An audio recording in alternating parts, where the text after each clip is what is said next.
Originally, Flash Thompson was created as a bully that would harass young Peter Parker, who the world did not realize was the hero Spider-Man.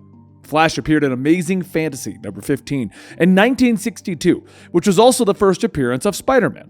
He was established as this stereotypical jock that would bully Peter Parker's high school, but also shown to be a huge fan of Spider-Man, thus creating that sweet, sweet irony that we all crave. While Flash would go on to torment Peter throughout high school, it was later revealed that he actually blamed Peter for all of his problems, which is why he picked on him.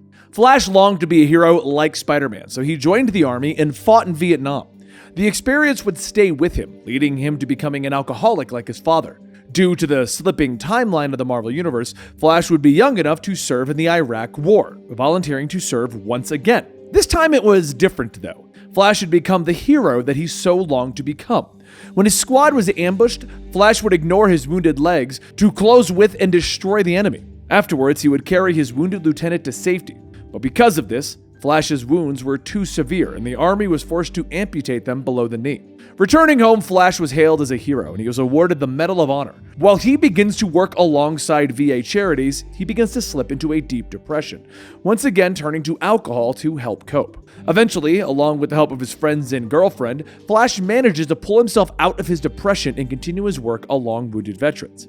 Now, despite all of his sacrifices, Flash still wants to be a hero.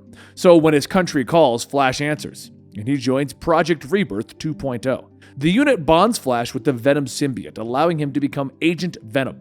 And while bonded, Flash once again has the use of his legs, as well as the strength and powers of Venom and Spider-Man. Combine this with his years of military training, and Agent Venom becomes a tactical, deadly superhero. Now with the Venom symbiote though, the US Army does not want to risk Flash becoming permanently bonded with the creature, and they fear that he'll go crazy like all previous hosts. Just reference Eddie Brock maybe? So Flash is only allowed to bond with Venom for 48 hours. If he shows that the symbiote is fully taking over, Command has the ability to activate a kill switch that will kill them both. However, this is never needed.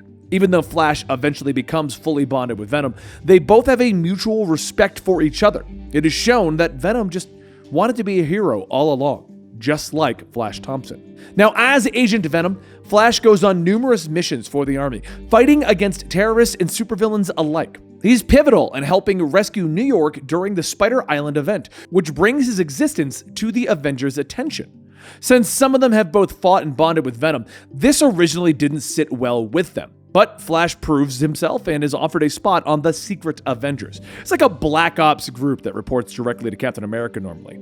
Agent Venom would then act as a liaison to the Guardians of the Galaxy, heading off into space. And it is Agent Venom who discovers the true origins of the Venom symbiote and the Clintar race in Planet Symbiote. Unfortunately, Flash would be stripped of the Venom symbiote and it would become bonded once more with Eddie Brock after passing a few more people. Flash would then become Agent Anti-Venom for a short time, but give his life to save his friends.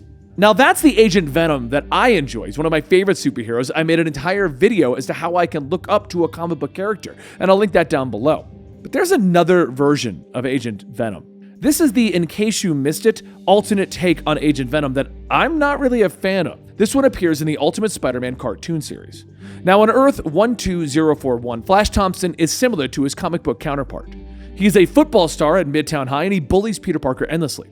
Just like the comic books, he is a massive fan of Spider-Man, usually putting himself in harm's way to try and help. Now in this reality, the Venom symbiote is created by Dr. Octopus.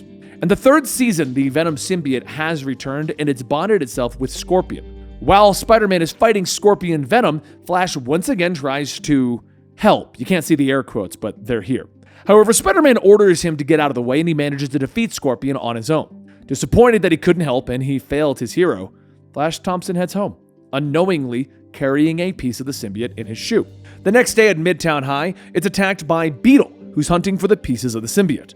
Once again, Spider-Man is fighting while Flash tries to, once again you can't see my air quotes, but help. After Spider-Man locks Flash in a broom closet, he continues to fight Beetle, and he's about to be killed. Now, shockingly, Venom arrives, fighting off Beetle and saving Spider-Man. And Peter is shocked when Venom informs him, "We're on the same side, bro!" I paraphrase there, but you get what I'm saying. At first, it seems as if Flash isn't able to control the symbiote, but he manages to continue the fight. The symbiote then augments itself, mimicking Beetle's weapons and armor while also taking on the appearance of Flash's football pads. Working together, Flash Thompson and Spider-Man defeat the villains and they return to S.H.I.E.L.D., where they hope that Flash can be separated from the symbiote. However, it's revealed that Flash has completely bonded with the symbiote, making him the perfect host for Venom. Something that happens in the comics a lot, where they debate if Flash Thompson or Eddie Brock is the perfect host. But, in that one, Flash is the war hero. Flash is taken in by S.H.I.E.L.D., becoming Agent Venom and the first member of the New Warriors. The major difference between the two versions of Agent Venom is that the cartoon version has none of the military training that Flash Thompson had in the training, which combines with the symbiote's ability to make the Flash Thompson of the comics an effective Black Ops agent. He also has the responsibility of being a soldier and the desire to help everyone around him and save the day. He's constantly tormented by those that he's lost and those that he can help, and his toss-up situation of what he should do. Should he help those? Should he just go back? Is he just an alcoholic? That Flash just overcame a lot of his past bullyisms. The Flash in the TV show, the cartoon, he never really got past the bully phase. He never became the hero. He never learned what responsibility is. He never learned why he should be Agent Venom. Instead, he learned that Peter Parker was Spider-Man, and that was the push he needed to become a true hero. It's things like this that keep the Ultimate Spider-Man cartoon from being an incredible cartoon. They shortcut their way to interesting versions of a character, but they don't give us the character growth that gets us there and makes them worth it. The cartoon version of Agent Venom, while he looks and acts like Agent Venom to an extent, didn't earn the right to be Agent Venom, in my opinion. But hey, this isn't in case you missed it. It's so that you know the two different versions of Agent Venom that are out there.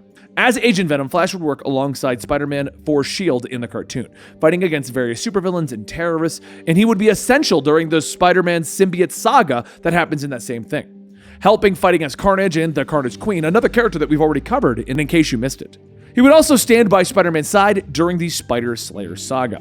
Now, I really doubt anyone's going to say that this version is their favorite version of Agent Venom, but let me know in the comments down below what your favorite version of Agent Venom is. I just stated why mine is the comic book version, and also let me know any more obscure versions of your favorite superheroes. Even if it's a 2-minute video, we're going to put together some stuff for characters that exist that you don't know exist, such as Sharon Rogers, Captain America. Us Future Fight fans know who that is, but do you know?